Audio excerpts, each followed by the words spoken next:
yitteem lu dul ku ñëw mu faj aajaati. waaw sama sëriñ ñu ñëw si horoscope tey nag date bi nag di le 5 novembre 1987 kooku lan mooy waaye horoscope am.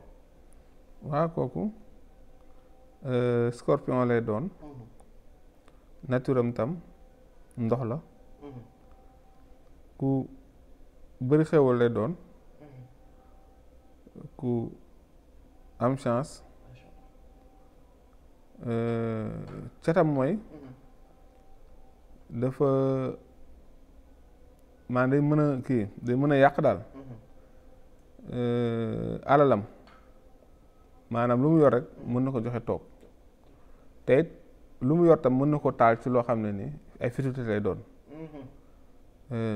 koo xam ne la su dee jigéen la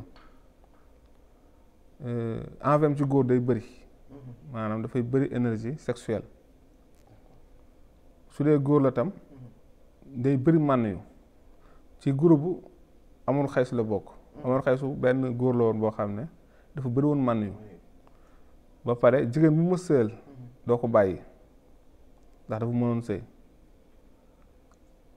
macha allah Diop am na solo waaye Diop at yële si ginnaaw joxewoon nga fi benn tabiya te jaaroo si date de naissance ñu bëree naan da nga juum waaye foo tegoon loolu Diop. waaw xam nga dama wax di wax ci nitu nature doomu aadama yi. di lim ay tur naan tur sàngam bu ko nit amee tabi ab bi nii ak nii lay mel. léegi xam nga nit ki mën na judd duñ ko déclarer mu dem ba am 30 ans xamul âge am maanaam dañ koy bindal rek nevers wala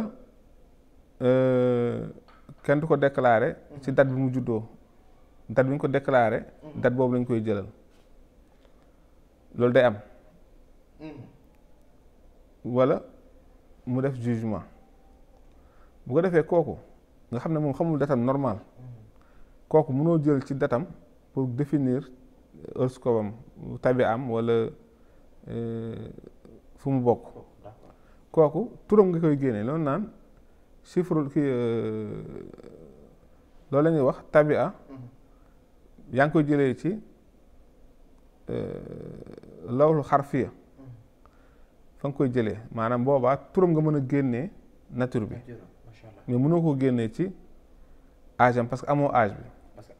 ndax man daf may dal ni da nga koy laaj sa âge mu ne man de xaw ma sama âge sëñ bi sama yaay nee na ma at sàngam laa judd comprendre nga événement sàngam laa judd événement naari wala mu ne la atum bi ndox bekkoor bi xam nga wala atu bërigo bi ñuy jaayee bërigo nangam wala atu sëñ fàllu wala atu sëñ diw. léegi ku mel noonu tey nga war ko wax nature am ci turam nga mën a jaar li ngay mën a def mooy dem ci tableau bi nga xam ne fi ngay génne nature nit ki dugal ay arafam daal di koy génne bu ko defee moom kii ma nature am boobu bu ko defee tableau boobu dina la wax kii fu nature bi wax la ay lenn ci avenir am. macha allah Diop am na solo. moo di boroom dalaa'ilul xayraati yitteem lu dul ku ñëw mu faj aajaati.